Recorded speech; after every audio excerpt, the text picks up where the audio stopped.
A first-century pilgrim walks up the monumental southern steps of Mount Moriah, dust baking on his sandals. Most people read the gospel accounts of Jesus walking into this temple, flipping tables, and driving out money changers, and they assume he was angry about economics. We do not use Herodian limestone anymore. We do not carve warning signs in Greek and paint them with aggressive red pigment. We do not enforce our boundaries with Roman swords. But the human heart still demands a soreg. The human heart still craves an inner ring. Look at how we construct our modern religious spaces. Look at how we build our communities. We draw lines. We establish perimeters. We decide who gets the microphone and who is relegated to the folding chairs in the back. We decide who is orthodox enough, clean enough, or polished enough to step closer to the fire. We build courts for the insiders. We build courts for the outsiders. You can feel it in the temperature of a room. The sudden, cold silence when the wrong kind of person walks through the sanctuary doors. You can see it in the glare of a smartphone screen, where theological factions wage relentless war over who actually belongs to God. You can smell it in the cheap coffee of the overflow rooms, where we place the people who do not quite fit the aesthetic of the main stage. You can hear it in the quiet, calculating whispers in church lobbies, categorizing people by their past failures, their tax bracket, their pedigree. Same pattern of decreasing access. Again and again. We love a tiered system. It makes us feel secure. It provides a tangible metric for our own righteousness.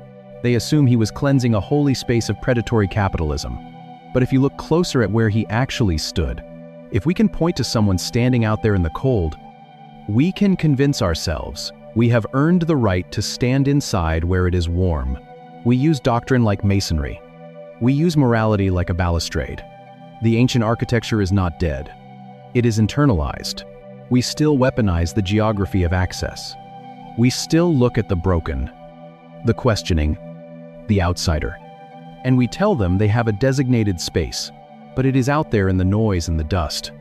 We still decide that some people are meant for the outer perimeter, and we alone are qualified for the sacred core. This is not just a historical artifact. It is a human disease. We desperately want God to be exclusive, because exclusivity is the currency of power. If proximity to the divine is scarce, then those who control the gates hold all the cards. And the religious elite of the first century possessed the ultimate symbol of that power.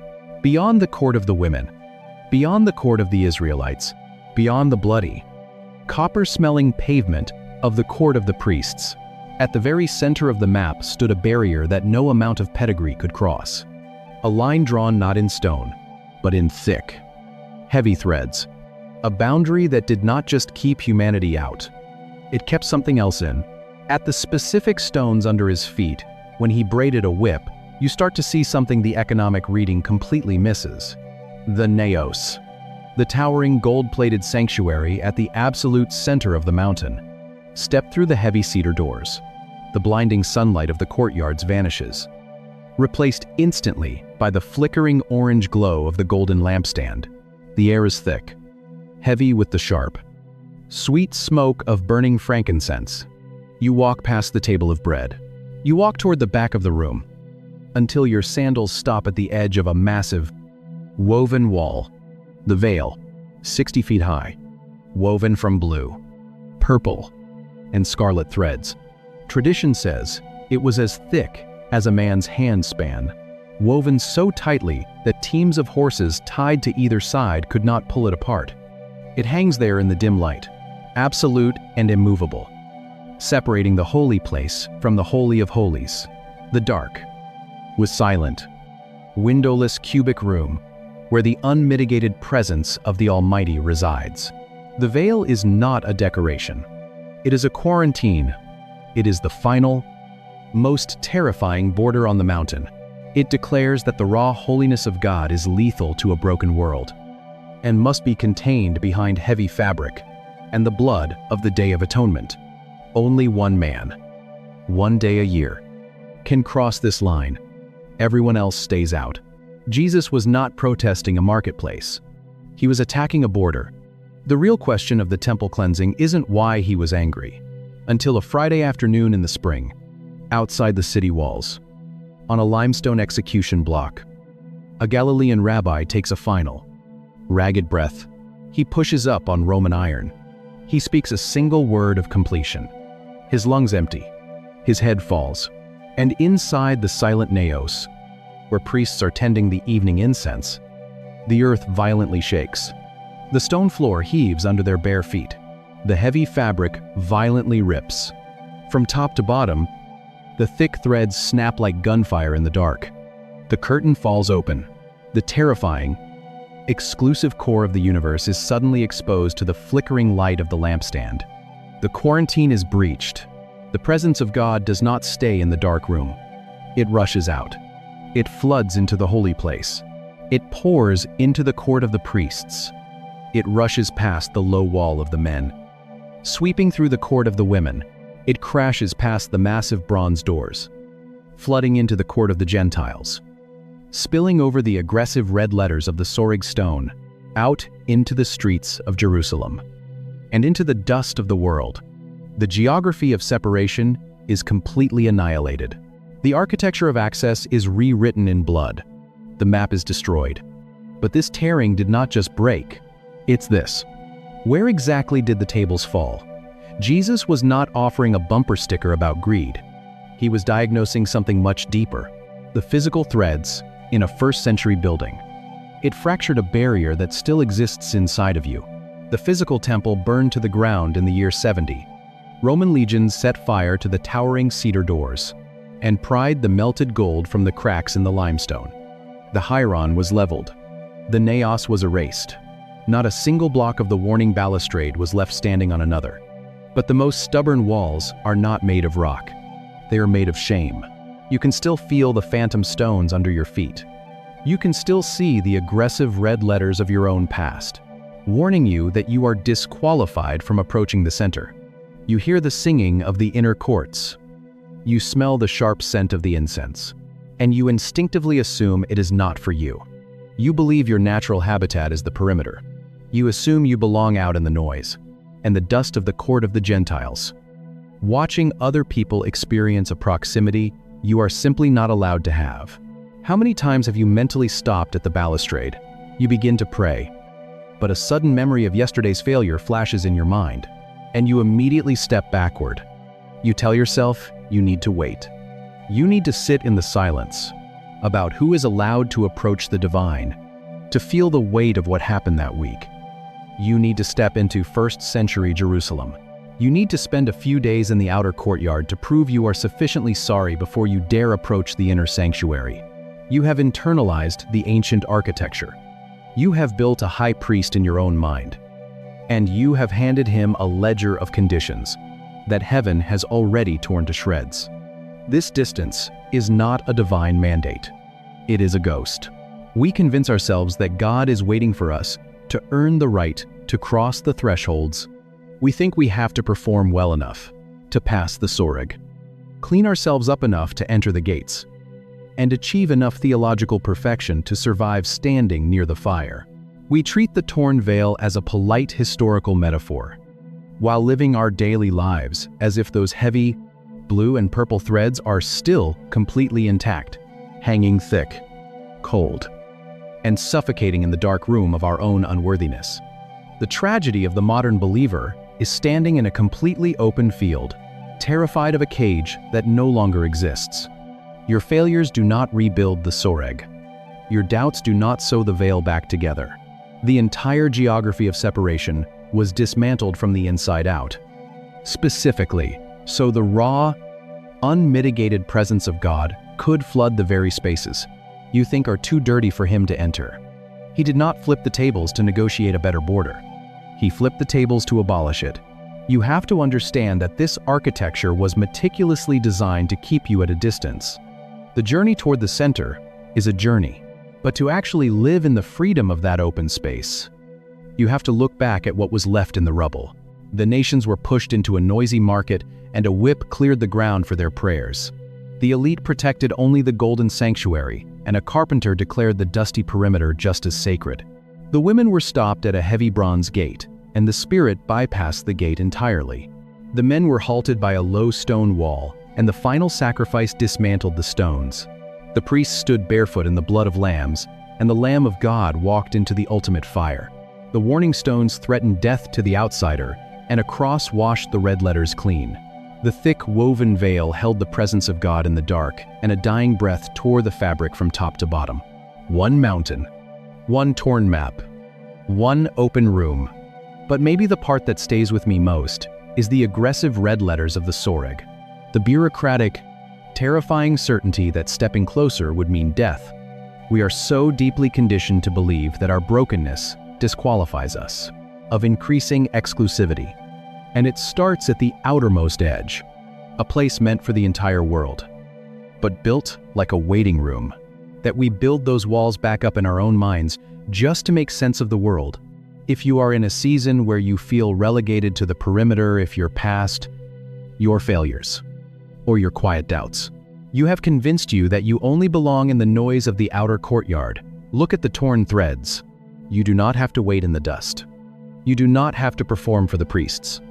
The geography of exclusion has been completely leveled.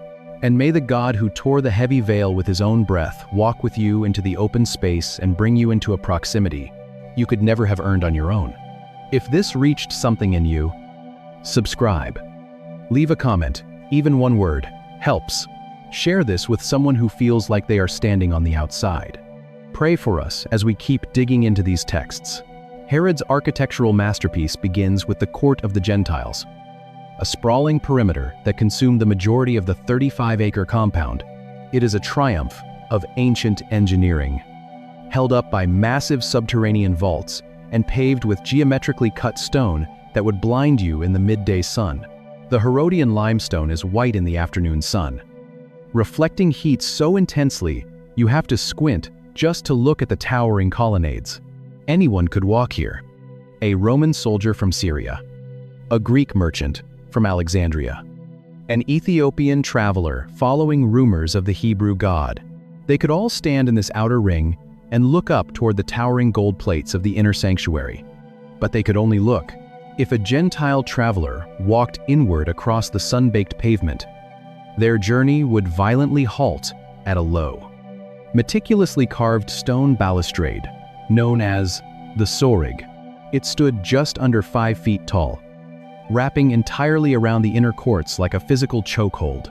Spaced at regular intervals along this barricade were thick limestone blocks, deeply engraved with Greek and Latin letters. The grooves of the text were painted in stark, aggressive red, so the warning could not possibly be missed. Even from a distance, archaeologists actually unearthed one of these very stones in 1871, buried deep in the rubble of modern Jerusalem. The inscription is chilling in its administrative, bureaucratic precision. It reads, "No foreigner is to enter within the balustrade and enclosure around the temple area. Whoever is caught will have himself to blame for his ensuing death." The Soreg was not a decorative architectural transition. It was a militarized border. This was the only place on the planet where the Roman Empire allowed a subjugated people. You can hear the bleating of sheep mixing with the murmur of a dozen different languages, echoing off retaining walls that plunge deep into the bedrock, to legally execute a Roman citizen without a trial. If a Gentile took one step past those red letters, their life was forfeit. The religious authorities had weaponized the architecture, building a physical manifestation of who was close to God and who was an outsider. The Court of the Gentiles was the only space on the mountain where the nations could gather to pray, yet the structure itself constantly whispered that they were secondary, distant, and inherently unclean. The visual hierarchy was inescapable. The closer you got to the center, the higher the ground was elevated, literally forcing the outsiders to look up at the chosen insiders. The vast outer plaza was designed to keep the nations in their place. But by the 1st century, the high priesthood had decided that simply keeping the Gentiles behind a wall was not quite enough. They found a way to squeeze them out of their own designated space entirely, filling the only courtyard the nations had with the deafening, bleeding machinery of religious commerce, which sets the stage for the most misunderstood riot in the New Testament. Passover is days away. Hundreds of thousands of pilgrims flood into the city. The Court of the Gentiles is unrecognizable. It smells of wet wool, manure, and unwashed bodies. It echoes with the shouting of merchants and the bleating of trapped livestock. This is the crown jewel of the ancient world. Herod the Great flattened a mountain to build it. The family of the high priest has authorized the sacrificial markets to operate right here in this specific courtyard. To buy a sacrifice, you need temple currency. To get temple currency, you pay an exorbitant exchange fee to the bankers. The only space on the entire mountain where a foreigner is permitted to stand has been turned into a deafening, chaotic shortcut for the religious elite. The nations are pushed against the edges. The space, meant for their prayers, is buried under the machinery of commerce. Jesus walks into this courtyard. He stops. He does not debate the priests. He does not hold a seminar on extortion. He bends down. He gathers cords from the dirt. He braids a whip. And then the courtyard explodes. He swings. Tables flip. Heavy wood splinters against the Herodian limestone. Silver coins scatter and ring across the sun-baked pavement. Men shout. Pigeons panic as cages burst open. Wings scattering into the hot Judean sky. Cattle stampede toward the southern gates. The relentless, profitable rhythm of the religious machine completely shatters. Jesus stands in the cleared space, chest heaving, the whip in his hand, and he shouts a quote from the prophet Isaiah over the chaos. "My house shall be called a house of prayer for all nations," creating a stone plaza so massive it could hold 24 football fields. Pilgrims from Rome, Alexandria, and Parthia Star. Look at the last three words. For all nations. He is not just reciting a verse. He is pointing at the ground beneath his feet. He is defending the court of the Gentiles. The religious authorities had decided this outer space did not matter. They decided the prayers of the outsider were expendable. Secondary to the convenience of the insider, they had weaponized the footprint of the mountain to say that holiness only existed closer to the center, beyond the warning stones. Jesus is not protesting an exchange rate. He is reclaiming a territory. He is violently declaring that the space where the outsider stands is just as jealously guarded by God as the space where the high priest stands.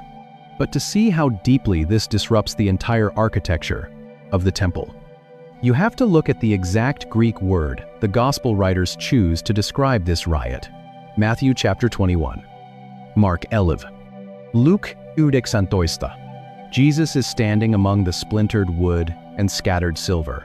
We read in our modern translations that he has just cleansed the temple, but the English language is hiding a massive architectural distinction. Up at gold-plated doors that require 20 men to push open, the smell of roasting meat and cedar incense hangs heavy in the dry wind. The Greek text possesses two completely different words that we collapse into that single English noun. The word the Gospel writers use for the space Jesus just violently cleared is the Greek hieron. The hieron is the entire 35-acre complex. It encompasses the monumental southern steps, the shady colonnades, the Sorig warning stones, and the vast, sun-baked court of the Gentiles. It appears over 70 times in the New Testament, usually referring to the public spaces where crowds gathered, where rabbis debated, and where the merchants set up their stalls. It is the sprawling geographic footprint of the mountain. But there is a second word. When the biblical writers want to describe the towering, gold-plated building at the very center, the sanctuary, the dark and silent room where the presence of God actually dwells, they do not use hieron. They use the Greek word naos. The naos is the place of the altar, the burning incense, and the thick, woven veil. It is the geographic epicenter of ancient worship, accessible only to a fraction of the population. The naos is the sacred core. The hieron is the perimeter.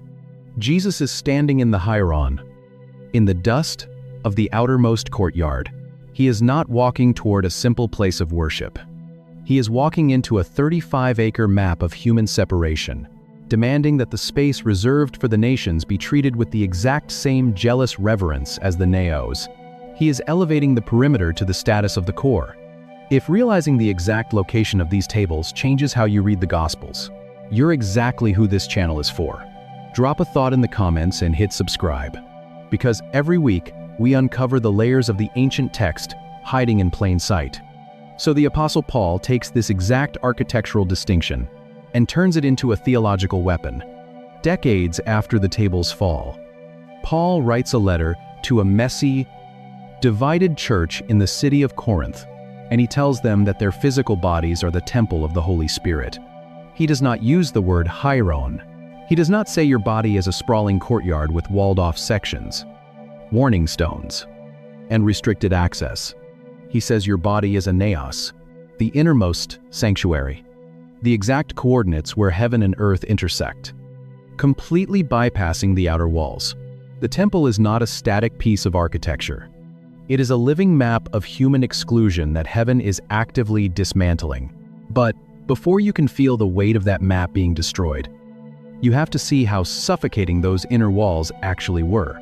Every stone here means something. Every step inward is a restriction.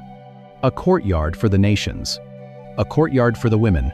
Imagine walking past the splintered tables and the aggressive red letters of the Sorg. You step up. The elevation of the mountain physically rises. The blinding white limestone of the outer court, giving way to heavier shadows and thicker gates. You pass through the beautiful gate, its Corinthian bronze doors gleaming like gold. The metal is so massive, so heavy. It takes a team of 20 men to swing them shut against the evening wind. You step into the Court of the Women. Jewish families gather here under the open Judean sky. They bring their offerings, their newborn children, their wooden cages of doves, and their grain. You can hear the Levites singing on the 15 semicircular steps, plucking harps and striking cymbals, their voices echoing off the towering colonnades. It is a place of profound, communal worship, but for half the population of Israel. The journey ends right here. A Jewish woman can see the thick smoke rising from the altar. She can smell the roasting meat and the sharp scent of cedar wood. She can hear the silver trumpets blast across the courtyard, but she cannot step near the fire. Another wall stands in her way, another boundary line drawn in heavy stone. The men walk past her. They climb those 15 steps. They pass through the gate of Nicanor and step into the narrow court of the Israelites. They are closer now. The sheer, radiating heat. A courtyard for the men of Israel. A courtyard for the blood. Same pattern of decreasing access. Again and again, from the massive square altar presses against their faces, they stand shoulder to shoulder, a sea of men gripping the wool of their lambs, waiting their turn in the crushing crowd. The sound of bleeding animals and chanting priests is deafening, but even they must stop. A low stone parapet, barely a foot high, separates them from the court of the priests. Only the sons of Aaron can cross this line. The men of Israel hand over their sacrifices, watching the priests wade barefoot through channels of warm blood, smelling the sharp, metallic copper tang of the slaughter. The layman can bring the sacrifice, but he cannot touch the altar. The geography is a funnel. With every step inward, the crowd gets smaller. With every gate, someone is left behind. The Gentile is stopped. The woman is stopped. The layman is stopped. The architecture is not an invitation. It is a filter.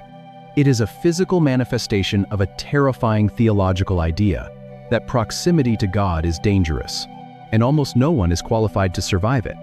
The mountain is built to keep you at exactly the distance your birth and your bloodline dictate. You are sorted, categorized, and halted. We look back at this sprawling, segregated complex and think it belongs exclusively to a primitive, ancient world. We assume those physical walls were buried in the rubble of history. But the truth is, we have never stopped building them.